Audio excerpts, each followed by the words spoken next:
It's time to get your news on. We are VK1WIA. Absolutely correct. It is the WIA National News. This for week commencing March 31, 2024, in our 29th year of non-stop news. And this week, with all the latest happenings at WIA board level, Peter, VK4EA, one of your elected board members. Dennis, VK4AE, contest manager of the WIA John Moyle Field Day, reminds us 7th of April is the final date logs will be accepted, and please use the correct logging program. But wait, there's much more in this edition of news from the Wireless Institute of Australia. So let's buckle up and sally forth with this week's WIA National News. I'm Editor Graham, VK4BB. Australia's ham radio news station. We are VK1WIA. G'day, this is Peter, VK4EA, speaking on behalf of the WIA Board of Directors. We are pleased to announce registrations for the WIA AGM 2024 are now open. The WIA website has a front page item directing visitors to the AGM 2024 registration page. The Bundaberg Amateur Radio Club has done an awesome job with organising an event field weekend which starts on Saturday, 4th of May 2024. And with apologies, I can't help myself. May the 4th be with you. Check out the BARC website for the full program. A few members of the board will be attending in person, and we look forward to catching up with everybody over the weekend. And the board is looking for an IT manager and digital manager to help us modernise our IT platforms and increase our digital footprint. The role descriptions are in the latest AR magazine. If you think you can help us out or have any questions about the roles, please get in touch using my WIA email address, vk4ea@wia.org.au. So cheers for now. This has been Peter, VK4EA, on behalf of the WIA Board of Directors. We are VK1WIA. Now, international news with VK2LAW Jason. Hello. This year, International Marconi Day, IMD, is on April 27. Italian inventor and electrical engineer Guglielmo Giovanni Maria Marconi, to give him his full name, was born on April 25, 1874, and is credited for inventing the radio telegraph system, creating Marconi's law, and sending the first wireless transmission over the open sea. IMD was created to honour Marconi and is hosted annually by the Cornish Radio Amateur Club, Golf X-Ray 4 Charlie Romeo Charlie. The purpose of the day is for amateur radio enthusiasts around the world to contact historic Marconi sites using communication techniques similar to those that he would have used. The 24-hour event will operate from 0000 UTC to 23:59 UTC, but registration is required. Participants can register at Golf X-Ray 4 Charlie Romeo Charlie's registration webpage. Australia and the world, watch this space. The gongs just keep on coming. A couple of WIA National News broadcasts back, we announced how VK5 Delta Golf had been ranked in the top 50 rovers in the Gridmaster map rankings. Now further, Dave VK5 Delta Golf is now number 3 in the world for grids activated on MEO, i.e. Green Cube IO117. The first 2 place getters have done most of their operating maritime mobile. They work on ocean-going ships. VK5DG's is land only. Would seem our VK5 friend is a weapon to be aware of internationally when it comes to operating satellites portable. News from Washington, the FCC is looking into whether any security threats are being created by US mobile phones having access to satellites that are operated by adversarial foreign countries. Only access to the Galileo GNSS system in Europe has been approved. However, as early as 2018, FCC Chair Jessica Rosenworcel had expressed concern that chips in the US phones make them capable of operating with other nations' global navigation satellites. Hence the agency's concern. In another move, the FCC is not playing around when it comes to selling illegal signal jammers. The agency just went public with an investigation into Amazon and other major retailers for allegedly pushing these dodgy devices that could block your mobile phone signal, GPS and more. typically advertised as drone deterrents or privacy tools, these nefarious gadgets are specifically designed to block radio frequencies. This has serious ramifications, cutting off cellular devices and GPS units and impacting emergency communication channels. So now maybe not your phone is blocked, but the sellers will be blocked. Jarvis Island, remember the call, November 5 Juliet. US Fish and Wildlife Services have granted a ham radio team permission to land on Jarvis Island for a 13-day de-expedition, starting around August the 1st, 2024. The date may change due to weather. 6 RIB stations on the island, including a 160-metre station. 160 metres will be very challenging, but the transmission antenna will be a 45-foot tall vertical without top loading. Wires can hurt birds.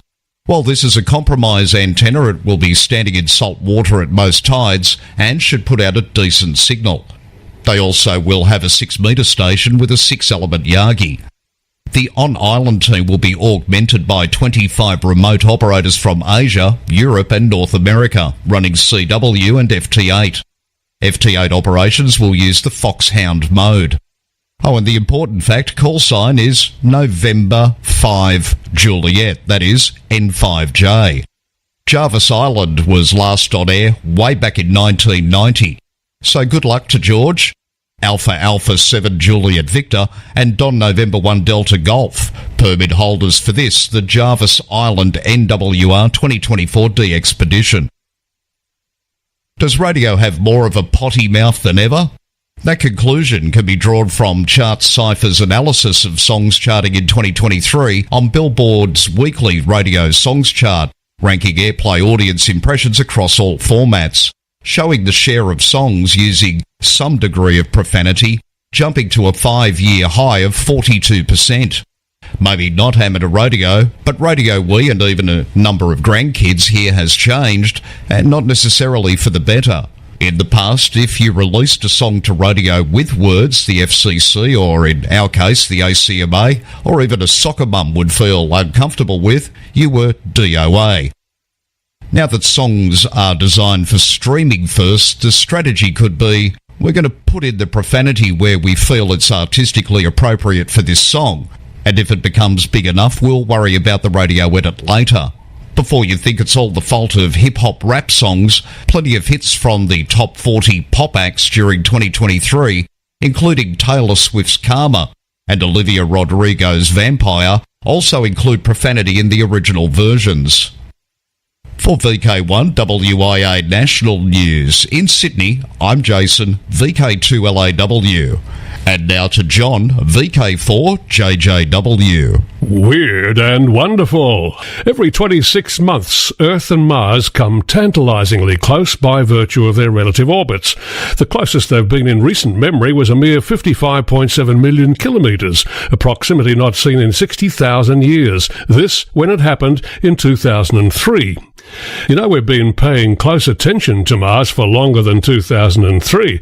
All the way back in 1924, astronomers and scientists were contemplating another close flyby from the red planet.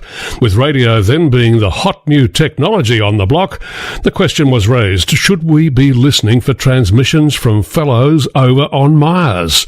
Flashback to 1924, a time when the cosmos was less understood but no less marvelled at. Earth and Mars were drawing near, and with that, an ambitious, albeit quaint by today's standards, attempt to probe the red planet for signs of life was set into motion. The plan was to keep out a listening ear for potential Martian radio broadcasts. So USA orchestrated a grand gesture, just on a chance, National Radio Silence Day. The idea was that terrestrial radio transmissions should be hushed as much as possible, such that any Martian transmissions might better be heard by radio operators. Citizens were urged to quiet their radio transmissions for the first 5 minutes of every hour. US naval stations were instructed to lend Earth's ears to the cosmos, noting and reporting any electrical phenomenon of unusual character across as wide band frequencies as possible. This was all in the hope that someone, somewhere, might hear a faint howdy or hello from a Martian. It was a moment of wide-eyed optimism. The hope was to hear a crackle from a speaker, some distant sound that told us somebody else was out there. The day was actually promoted as a 36-hour long period from August 21st to August 23rd. The United States Naval Observatory went as far as using a small airship to raise a radio receiver 1.8 miles into the air for better reception. Alas, with ears turned to the sky, the cosmos remained silent. Either the people on Mars were too busy to contact us, or they didn't want to make new friends. Or, as we assume today, there were simply no Martians to begin with. No Martian dispatches were received, and Earth was left to ponder the silence. From here, there and everywhere, you've tuned to the Wireless Institute of Australia's National News Service. We are VK1WIA. Now, operational news with VK4FUQ. Felix. Hello there. Now, Contest-wise 2024. On this weekend, the WPX contest is based on an award offered by CQ magazine for working all prefixes. Held on the last weekend of March, SSB, and May, CW, the contest draws thousands of entries from around the world. 7th of April is the final date the John Moyle logs will be accepted. This is Dennis, VK4AE, Contest Manager for the John Moyle Field Day 2024. Logs have continued to arrive. Those that already have been received seem to be fewer. The mixture is, as usual, about 50% home stations. The logs do not appear to have met with many delivery difficulties as in the past, and the direct email system seems to be working well. It is highly recommended that once you have submitted your log, you should check a bit later to see that your call sign has been added to the list of logs received. If your call is not on the list, then it is probable that it has not been received. A couple of logs have been submitted again in PDF. This is just an image and contains no more useful information to the contest than a picture of a flower. The data is not accessible electronically and hence unusable to me. In the same way, a number of logs were submitted for the VHF-UHF section using N1MM format that does not contain all the information required for the John Moyle rules and requires much extra work for the contest manager and the entrants to attempt to fix those logs. Some club stations were operated during the contest that have not yet provided a log. Perhaps in your log you have to rely on Mr. Somebody to get the log done. Get in touch and give him a hand. Get it finished and submitted. Have you considered getting a senior secondary student to complete your log for you? Maybe you might inspire an interest in ham radio. It is timely to remind you all that while there is not a lot of time left to submit your logs, it will pass quickly as the final date is the 7th of April 2024. This is required by the very long lead times now for the AR magazine. Following this date, all of the logs will be processed and the results prepared and made available soon after. The results will be shown on the WIA contest page as soon as they are ready. So check that your call is on the list and resend the log if it isn't. It might just be a good time to submit your log now, as you never know what will happen to delay you in the next few days. IAA UHF World Championship, the second full weekend of July, that is 13-14. Starts 0 hours UTC Saturday, ends 23:59 hours UTC Sunday. Trans-Tasman Low Band Contest, July 21st. The Trans-Tasman Contest, always held on the third weekend in July, aims to encourage low band activity between VK and ZL. Yoda Contest 2024. The next two sessions of this year's Yoda Contest will be from 10 hours to 21:59 hours UTC on 21 July and 29 December on the 5 classic bands CW and SSB. Everyone can work everyone. August 17-18 Remembrance Day Contest. It is held on the weekend closes to the 15th of August, the date on which hostilities ceased in the Southwest Pacific area. Amateurs will endeavour to contact amateurs in VK call areas, ZL and P29 on all bands except WARC bands. Modes allowed are phone, CW and RTTY as per the era remembered. Again, the 2024 contest is the 17th and 18th August. 44th Alara Contest, and this Alara Contest is always held on the last full weekend of August. Eligibility. All licensed operators throughout the world are invited to participate.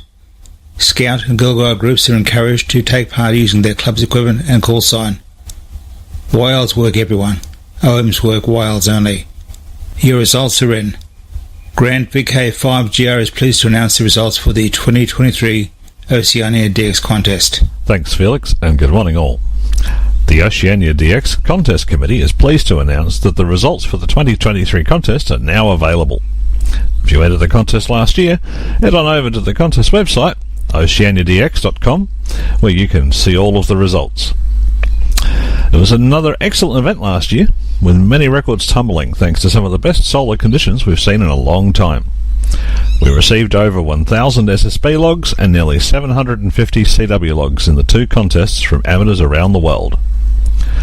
For Australian amateurs, some of the highlights included the Geelong Amateur Radio Club once again winning the Australia Club Plaque, VK3GF winning the Oceania CW Newcomer Plaque, VK7 Charlie winning the Florence Mackenzie or Mrs. Mac Award, and VK2BJ winning the Oceania CW Single Operator All Band Low Power Award.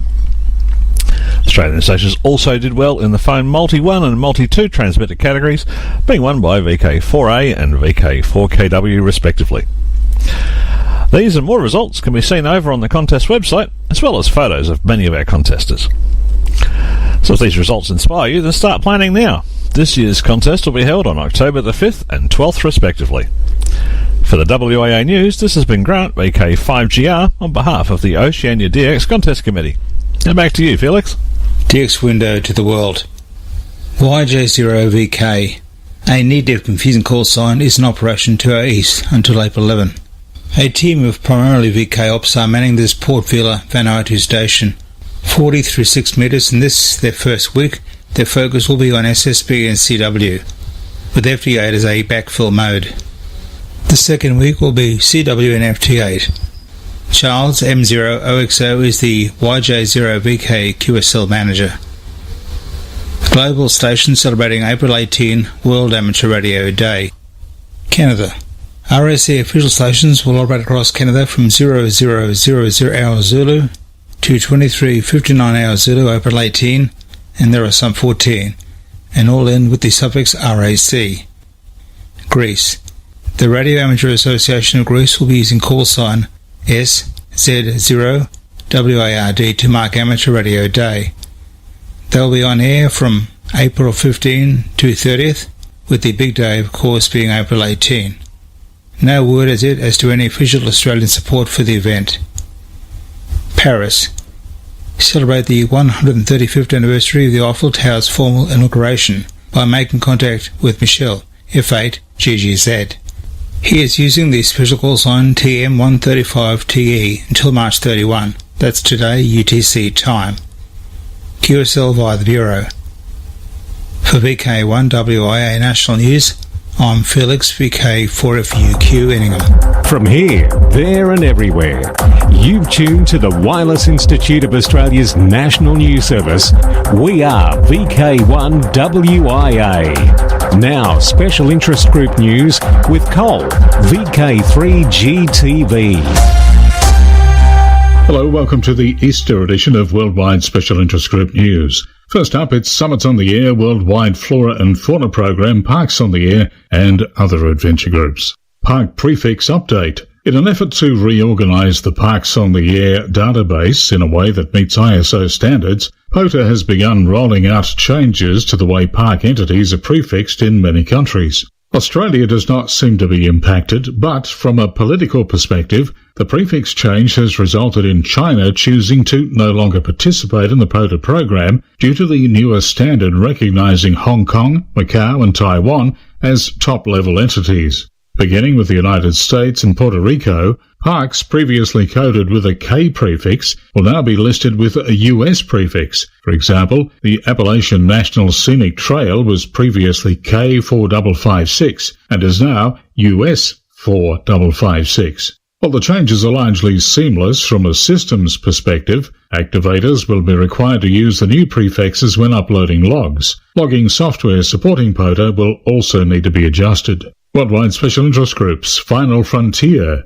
A growing number of satellite enthusiasts are currently engaged in sharing their grid square activations on hams.at.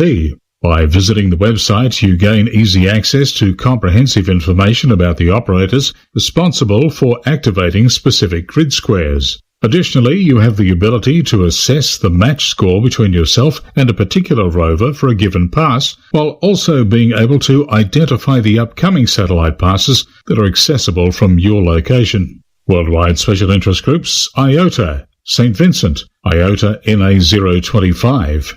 J8NKI is active from Benquay Island, IOTA NA025 until April the 1st on the HF bands. QSL route for J8NKI is via home call W1DED. Denmark, IOTA EU125. 5P5K, Stefan is active as 5P5K from Romo Island, IOTA EU125 until May the 6th. Activity will be on 80 to 6 metres using SSB and various digital modes. QSL 5B5K via Stefan's home call, which is DL7 AOS. Worldwide Special Interest Groups, Radio Amateur Oldtimers, and also Radio Amateur Youngtimers. Hello everyone, this is Clive, VK6CSW, wishing you a very happy Easter and reminding you that tomorrow is the first Monday of the month, time for the Radio Amateurs Old Timers Club of Australia's April Bulletin to go to air. This month, as well as the latest club news, I'll be posing the question, was Marlon Loomis the first wireless telegrapher? After which Bill, VK3BR, tells us about some new medical techniques and the use of radio waves, followed by a discussion of QRM way back in 1903. Everyone, RAOTC members and non-members alike, is most welcome to listen to the programme and to join in the callbacks afterwards. Full details of all transmissions, times, frequencies and modes can be found on the RAOTC website at www.raotc.org.au or just search for RAOTC broadcasts. If none of the transmission times suit you, you can download the audio file at any time from today from the club website. Once again, tune in tomorrow for the April RAOTC Bulletin. Enjoy the programme and please join in the callbacks afterwards. 7-3 from Clive, VK6CSW. Thanks, Clive. Now from the old timers to us new kids on the block. I'm Alec, VK2MV. I am wondering if any young VK hams are Daytona bound this year. On Saturday, May 18th, a special feature of 2024 ARRL National Convention, known as Hamvention, will be a youth rally. The youth rally is for us students who are 11 to 21 years of age. While Hamvention offers free tickets for youth aged 12 through 18, advanced registration for the youth rally is recommended if you are lucky enough to be in the USA at the time. The youth rally registration fee is $20 and includes a t-shirt, badge, lanyard, and reusable tote bag. Youth rally participants will enjoy a full day of activities, discovery, sharing, and all filled with fun. Rally Day begins with the annual Dayton Youth Forum, open to all Hamvention attendees. It will be moderated by well-known amateur radio educator Carol Perry, WB2MGP. The forum includes presentations from young hams covering a variety of amateur radio activities, topics, and technology. And a little closer to home, I will be at our own Aussievention at WIA AGM in Bundaberg on 4th and 5th of May. Maybe I will see you VK Yodas there too.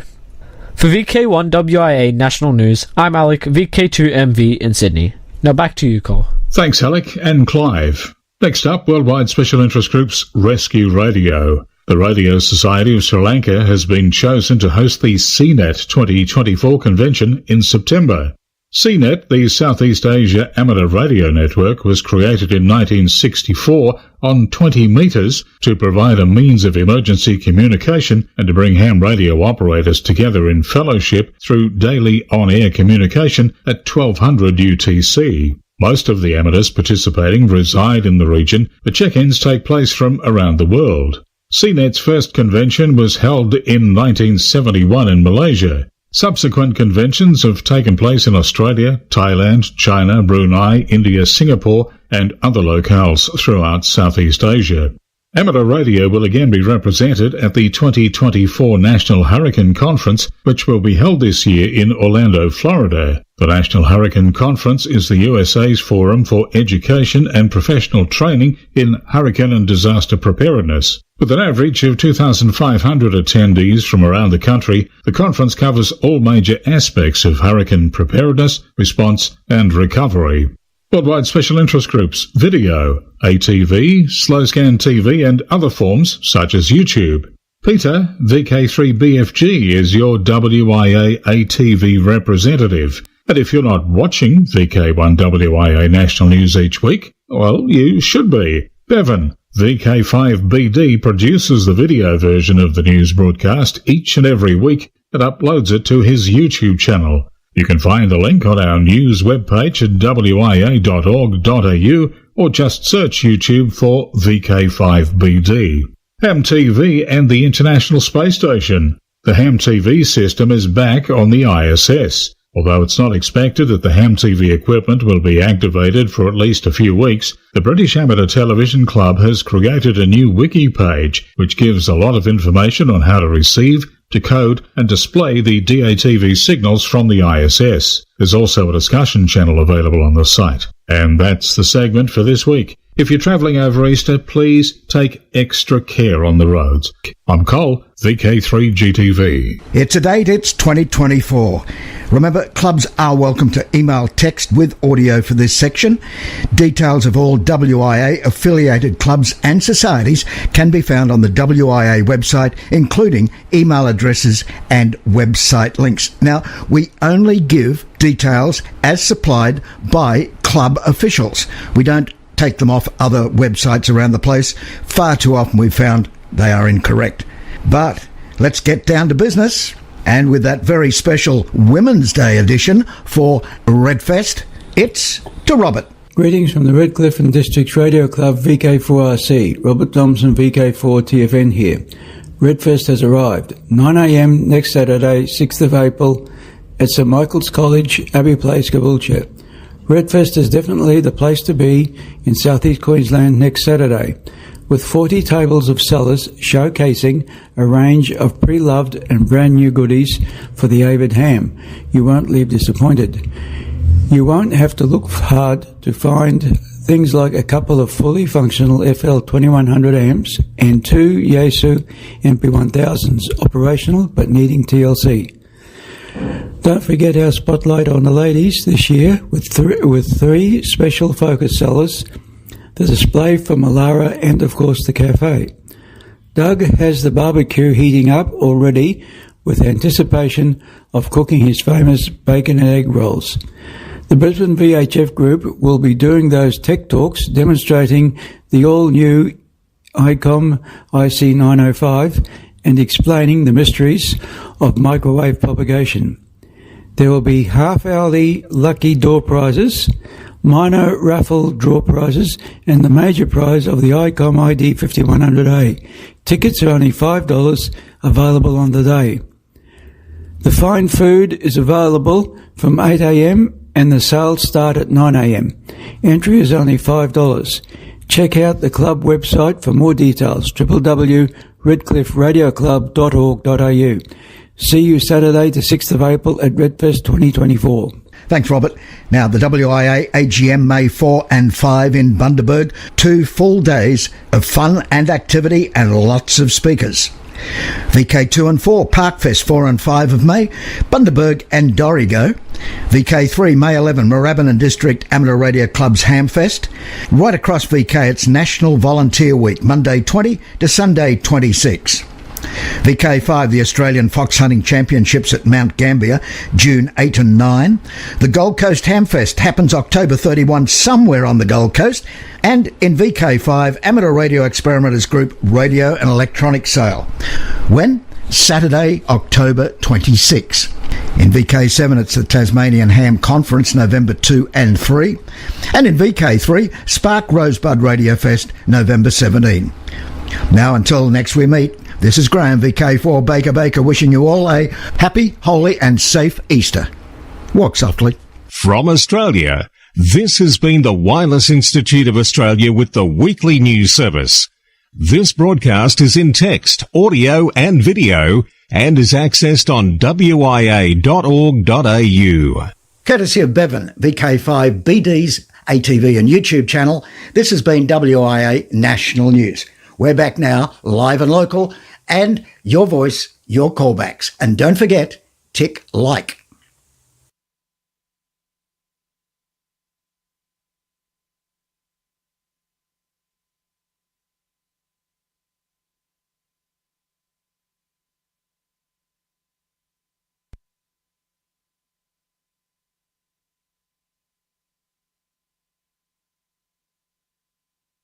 Greetings, listeners.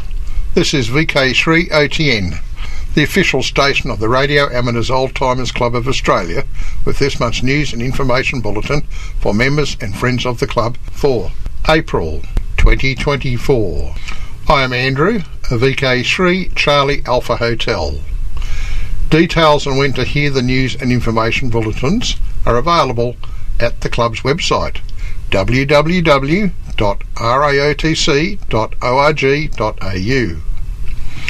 VK3OTN is available on a wide range of radio platforms, HF, VHF and UHF, along with 2-metre repeaters, amateur television, DMR, that is digital mobile radio, and D-Star. These news broadcasts are available for download for up to 6 months, just in case you missed the original news broadcast from the RAOTC website. Just put RAOTC into your favourite search engine. If you'd like to contact the club, then why not send us an email? Our address is raotc@raotc.org.au. I hope you enjoyed this month's news broadcast. Welcome to the April 2024 edition of RAOTC Club News.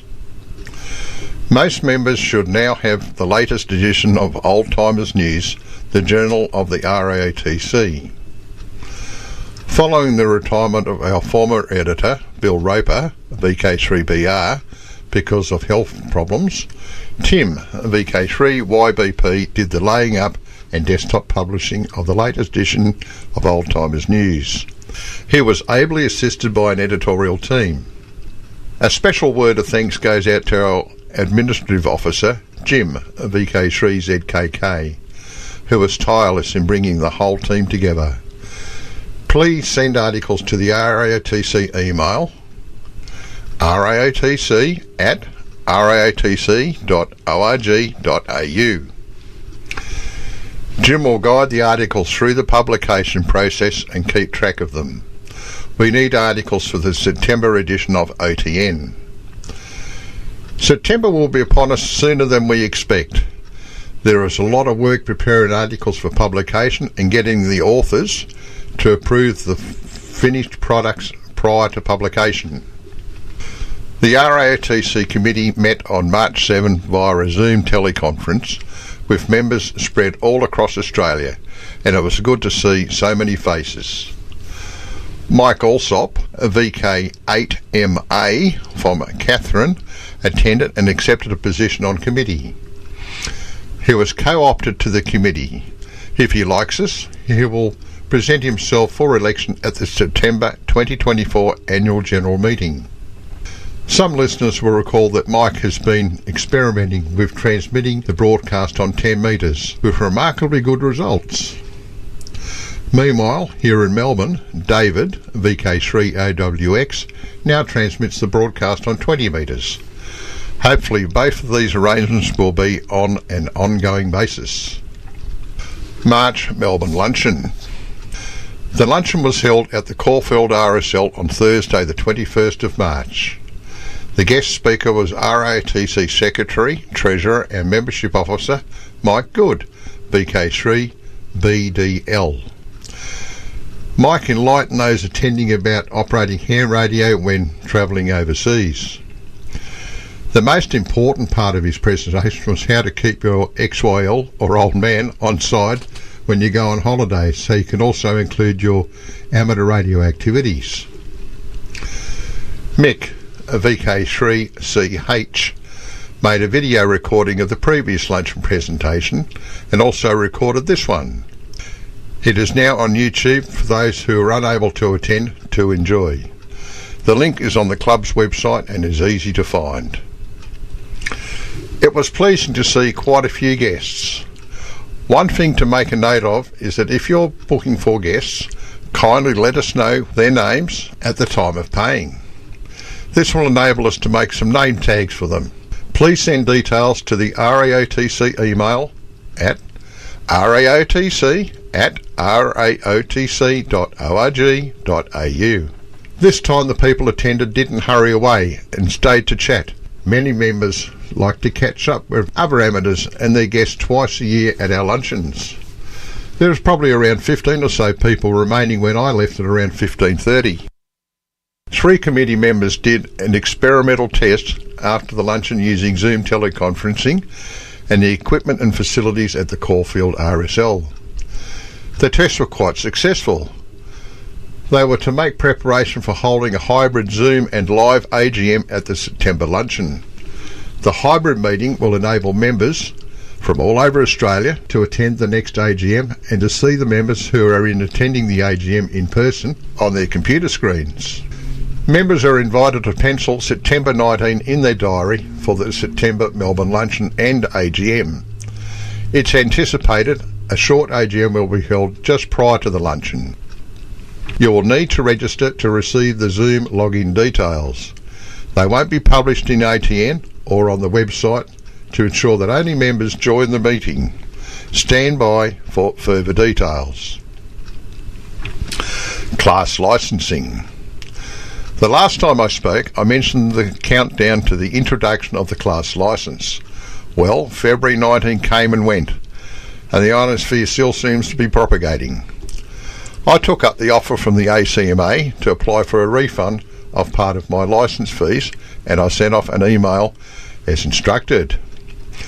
ACMA wrote back and invited me to submit a form to receive the refund of around $42 via electronic funds transfer, which I promptly attended to.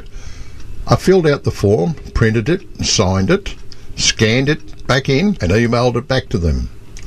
On March 5, a cheque for the amount was received via Australia Post. Not too sure what the EFT form was all about. One committee member received a form to fill in to have his refund paid into the bank account, together with a letter advising that the refunds would not be made by cheque. Included in the same letter was the refund cheque. Something about the left hand not knowing what the right hand is doing. However, the plot thickens. It would seem that as your licence expires, or is surrendered as in my case, you disappear from the ACMA call sign register. You no longer exist.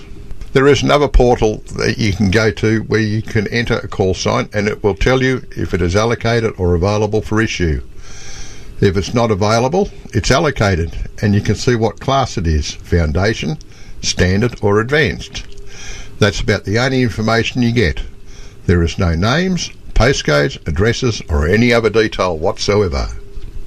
What a wonderful system we now seem to have. Fellow committee member Peter VK8ZZ made a comment on the National WA news broadcast on March 10. I have included it after the club news. New members. Today I am pleased to welcome the following new members to the ROTC. John Fisher, VK3DQ, became full member number 1865. Jean Fisher, VK3VIP, became associate member number 1866. Peter van Volk, VK3CQC, has become full member number 1867. Ian Fleming, VK6KIF, has become full member number 1868. And finally, George Kozlowski, VK3GWK, has become full member number 1869. Silent keys. It is with regret I report the following silent key. Bob Kroll, VK3CDV, RATC member number 1588, became a silent key on the 1st of March 2024. Let us pause a moment in memory of our departed colleague.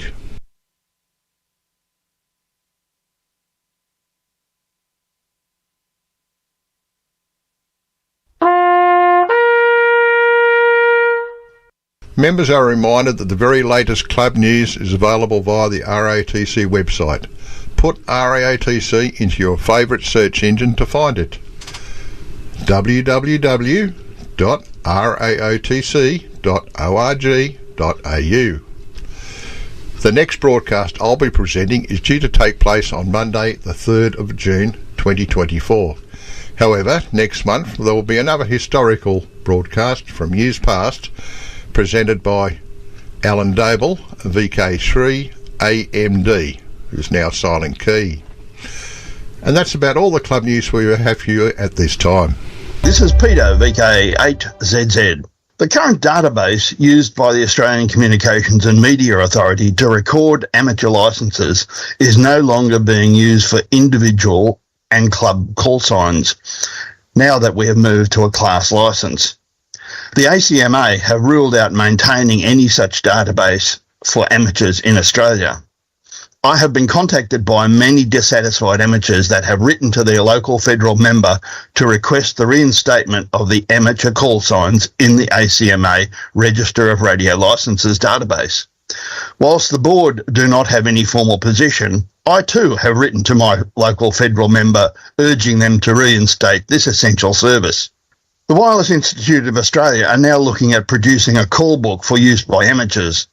The last call book was printed over 5 years ago, and we would like to hear from amateurs as to the method to be utilised for inclusion or exclusion of details in the call book. Such things as, should we include an amateur's name? Should we exclude an address? Should we just include a postcode? The amateur licence level of proficiency? Should it be an opt-in or an opt-out model? Please send your thoughts for consideration to the Secretary at wia.org.au. You are listening to VK3OTN and associated relay stations. VK3OTN is the official station of the Radio Amateurs Old Timers Club Australia Incorporated, with the monthly news and information bulletin for members and friends of the club. This month we have several interesting technical articles for you. First up is Clive Wallace, VK6CSW, who poses the question, was Marlon Loomis the first wireless telegrapher? This will be followed by two shorter articles. The first one is read by Bill Roper, VK3BR, who tells us about an article that was drawn to Bill's attention by Ron, VK3AFW, regarding some new medical techniques and uses of radio waves. The article appeared in Radcom, the journal of the RSGB. And finally, if you think that interference is a problem these days, well, unfortunately, it's been around a little while. It's back over to Clive Wallace, who will tell us about QRM back in 1903. I hope you enjoy these rather interesting articles. All of them were broadcast over 10 years ago. So now, let's pass it over to Clive, VK6CSW. Was Marlon Loomis the first wireless telegrapher? This item is by Bill, VK3 Bravo Romeo.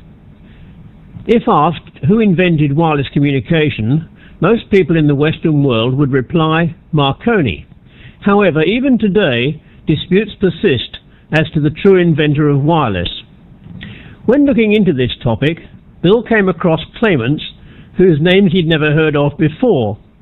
Names such as the Indian scientist Jagadish Chandra Bose, New Zealander Ernest Rutherford, German physicist Carl Ferdinand Braun, American inventors Nathan Stubblefield, Amos Dolbear, and the American dentist Marlon Loomis. Of these, Loomis seems to have the most genuine claim. This is what Bill writes. Before we look at Loomis's work, first let us look at why most of us automatically think of Marconi as the inventor of wireless communication. From about 1900 until 1943, in both Britain and the United States, there were a large number of patent rights battles going on in the courts. In 1901, Tesla was granted US Patent 685012 for the means of increasing the intensity of electrical oscillations. But in 1904, the US Patent Office reversed its decision and awarded Marconi the patent for radio. Tesla then began his fight to reacquire the patent, but was still unsuccessful at the time of his death in January 1943 at the age of 86. It was too late for Tesla, but a few months after his death, the US Supreme Court reversed its decision again, effectively recognizing Tesla as the inventor of radio. However, during the early 1900s, Marconi had established a consortium of powerful British investors, several of whom were members of Parliament. As a result, it seems that other inventors and researchers were effectively silenced by governmental actions, allowing the Marconi Company to dominate the wireless scene. Then a patent war broke out. Marconi's list of patent fights over the ensuing years included almost all of the inventors and pioneers of radio communications. People like De Forest, Fleming, and others were in an almost constant fight with Marconi and his company. From what Bill can gather, the British government didn't want to aid those fighting these lengthy patent battles against the British-based Marconi Company. Therefore, they insisted that Marconi was the inventor of radio, and this unfortunate misconception seems to have stuck over the years, despite later events. As with almost any event in history, the invention of a process is seldom attributable to any one person. Even though Marconi played an important role in the development of wireless, so did many others. So who was the first person to invent radio? This is the story of Marlon Loomis, a dentist by profession, but inventor by choice, whom many believe was the first. After all, his patent was issued before Marconi was even born. On the 20th of February, 1864, Marlon Loomis wrote in his journal, "I have been for years trying to study out a process by which telegraphic communications may be made across the ocean without any wires, and also from point to point on the earth, dispensing with wires." 2.5 years later, in October 1866, Marlon Loomis successfully demonstrated what he called wireless telegraphy between two mountain tops in Loudoun County, West Virginia. 8 years before Marconi was born, Loomis was able to make a meter connected to one kite cause another distant one to move, marking the first known instance of wireless aerial communication. Loomis's claim to recognition as the inventor of radio is based on a series of experiments he did in the Blue Ridge Mountains area of West Virginia in October 1868, 6 years before the birth of Marconi. Marlon Loomis's apparatus was simple. He established two stations on separate mountain tops 29 kilometers apart. At each station was a galvanometer, a kite covered with a 5-inch square grid of fine copper wire gauze, and 600 feet, or 183 meters, of copper wire acting as the kite string to fly the kite. The people conducting the experiment with Loomis had their watches set, and at a predetermined interval they grounded the wire which ran through the galvanometer to the transmitting kite. Loomis noted that the galvanometer of the receiving kite deviated each time the transmitting kite's copper wire string was grounded. This experiment was repeated several times, causing the needles on the galvanometers to deflect every time the circuit was completed. Sometimes there were problems with the communication system. It seemed that if one of the kites was at the wrong height, the system would not work. This led Loomis to believe that there were different areas in the atmosphere, and, depending upon which area you were in, this would control whether the communication would work or not. There were even days when the system just would not work at all. However, among the witnesses to his initial experiment were Senator Pomeroy of Kansas, and Congressman Bingham of Ohio, both of whom became supporters of Loomis in his attempt to get federal money to establish his discovery commercially. The commercial possibilities of this discovery were immediately apparent, but Loomis quickly understood that if he wanted to make longer distance transmissions without increasing the size of the kites and their copper gauze grids, it would be necessary to develop a more sensitive detector than the galvanometer. Nevertheless, Loomis successfully repeated the experiment in 1868, this time demonstrating his system of wireless communication to a group of congressmen and eminent scientists.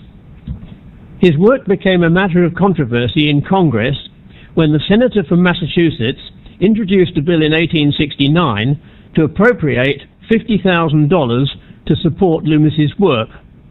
For 2 years, the bill was tied up in committee, possibly because of opposition from existing telegraph corporations who didn't like the idea of this type of competition. In 1870, in experiments funded by the US Navy, Loomis successfully transmitted telegraphic signals between two ships 3.2 kilometers apart on Chesapeake Bay. On the 20th and 21st of May, 1872, a lengthy discussion of the Loomis bill took place in the House of Congress. The issue of appropriations had been removed, and only the issue of incorporation remained.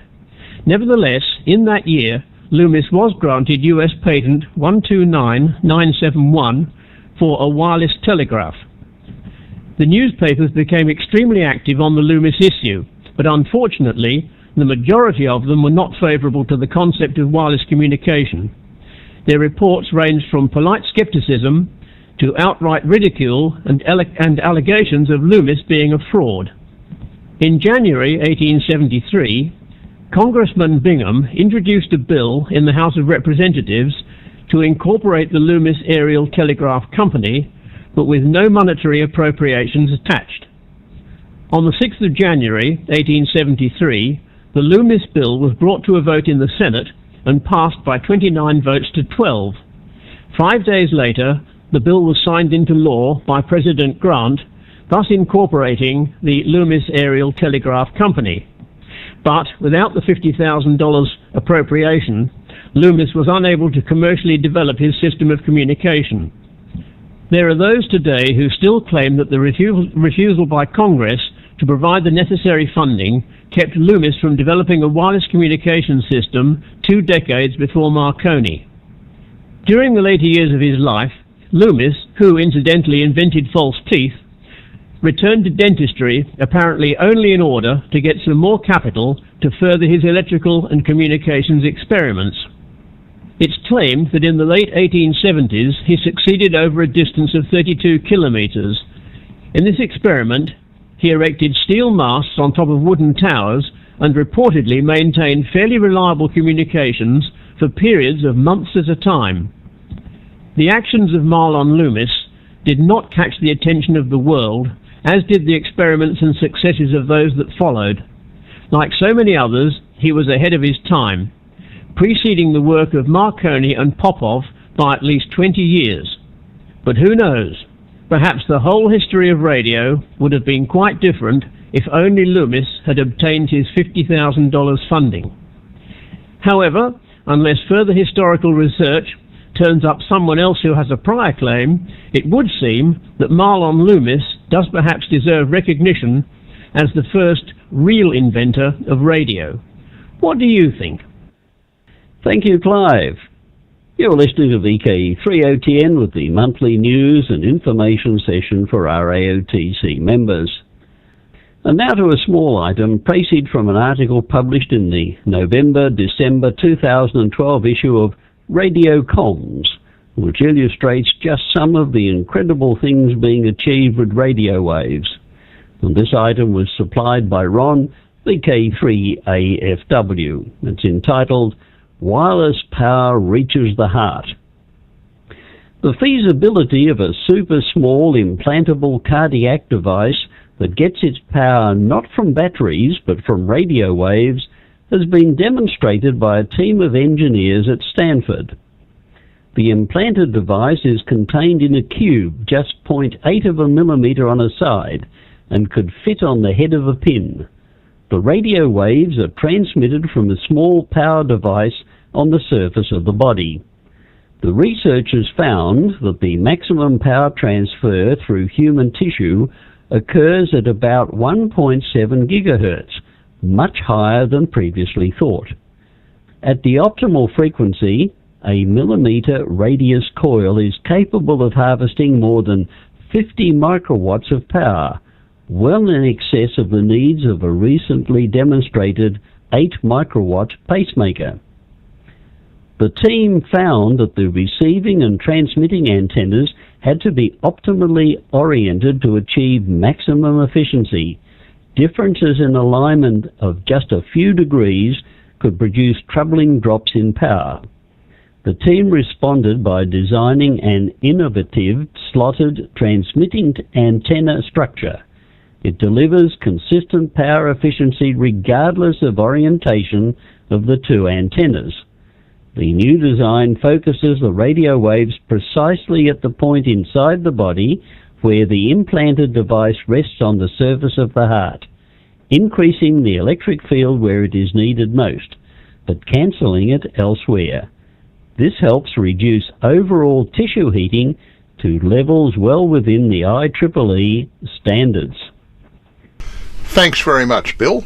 You are listening to VK30TN and associated relay stations. VK30TN is the official station of the Radio Amateurs Old Timers Club, Australia, Incorporated, with the monthly news and information bulletin for members and friends of the club.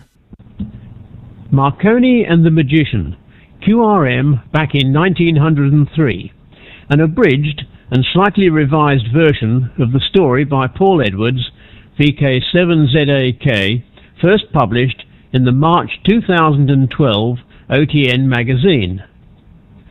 The British astronomer, the Reverend Dr. Neville Maskelyne, who died in 1811, was the fifth Astronomer Royal and is best remembered for his founding of the Nautical Almanac, used by seafarers for celestial navigation and which continues to be published to this day.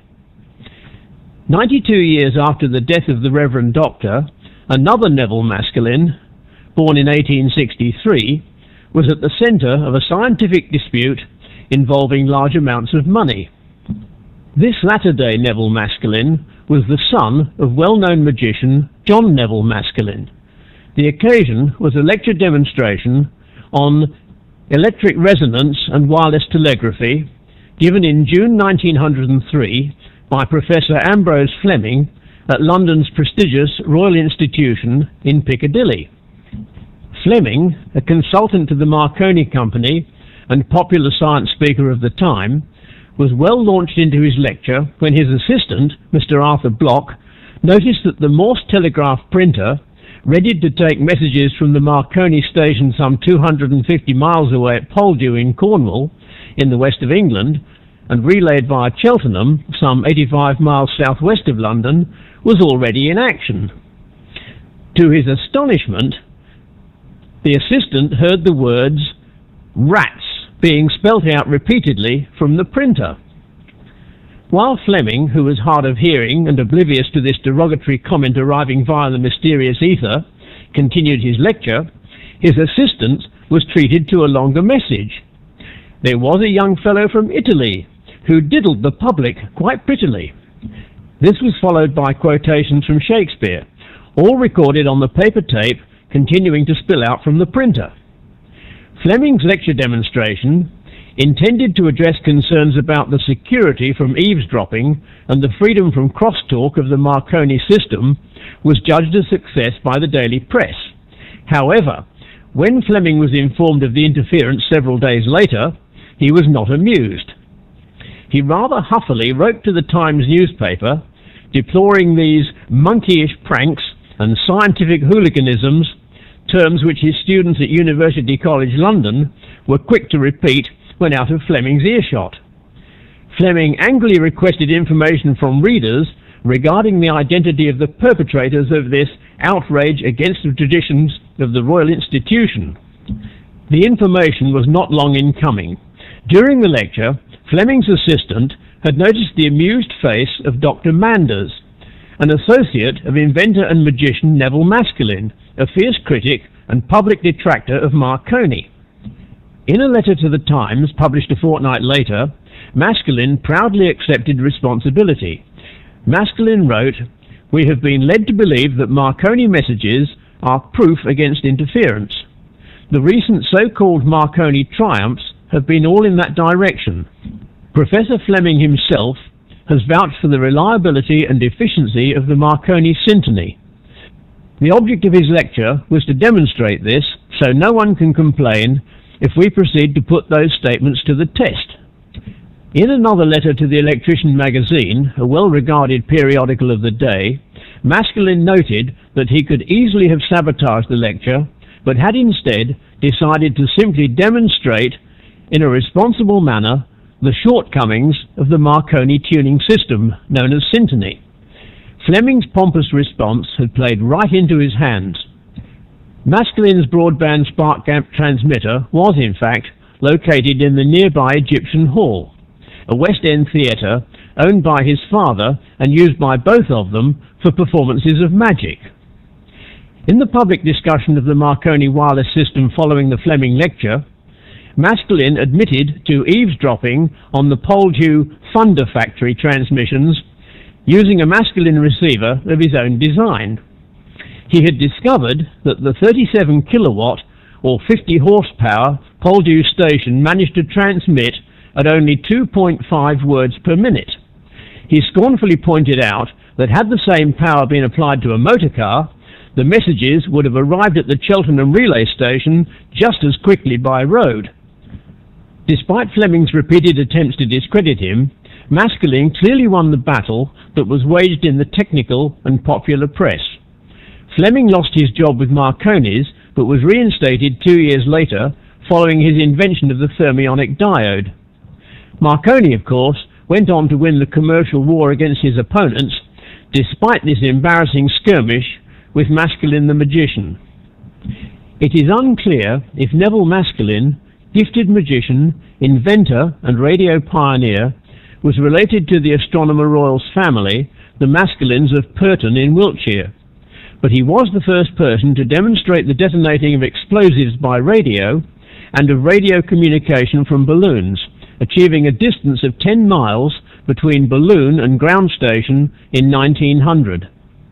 Paul, VK7ZAS, the author of this article, admits to a personal interest in the Maskelynes. He is a first cousin, 6 generations removed, of Dr. Neville Maskelyne, the 5th Astronomer Royal. Thanks very much, Clive. You are listening to VK3OTN and associated relay stations. VK3OTN is the official station of the Radio Amateurs Old Timers Club, Australia Incorporated, with the monthly news and information bulletin for members and friends of the club. Perth Luncheons. The popular and well-attended monthly luncheons for RATC members and friends in and around the Perth area are held on the second Tuesday of each month. The VK6 RATC group have a new venue, the Woodbridge Hotel, East Guildford. Reports indicate the hospitality to be excellent. The Perth group meet at 11:30 a.m. for lunch at 12 midday. This is not a buffet meal, but excellent food in both pensioner and standard portions are available. We would like to place orders at 12 midday, so please don't be late. This information is courtesy of Phil, VK6ZKO, whose contact details can be found on the club's website. In keeping with tradition, we'll finish this broadcast with a short, humorous story. So here's a short story this month. A mother and a son were waiting at a bus stop. Mum says to son, "When the bus driver asks how old you are, tell him that you're 6, not 7. We'll save 10 cents that way." You know, they got on the bus, and the driver asks, "How old are you, son?" Little boy says, "I'm 6, sir." The driver asks, "And when will you be 7? The child answers, "As soon as I get off this bus." That's all we have for you this month, and we hope you found something of interest. Thanks for being with us, and we hope you will join in the callbacks, where callbacks are taken. The next RAOTC News and Information broadcast will take place on the first Monday of next month, on the same frequencies and at the same times as today, with the exception of January. If you have missed all or part of this broadcast, or you just want to listen to it again, it is available for download from the RAOTC website. Simply go to www.raotc.org.au. Again, the website URL is www.raotc.org.au. On the right-hand side is the main menu. Click on VK3OTN Broadcasts and will be able to see the various times and frequencies of the VK3OTN transmissions by all of our volunteers, provided of course a volunteer is available. Down towards the bottom of the page is the current and previous 5 broadcasts for you to listen to. Sometimes the relay station is an automated broadcast, for example, a repeater, when no operator is available to take callbacks. Other times the volunteer operator suffers from very heavy local QIN and callbacks are not always possible. Many operators need a small amount of time to switch from playing a recorded file to using a microphone. Please be mindful of this. This is VK3OTN signing clear from today's news and information session. 73 from the RAOTC broadcast team.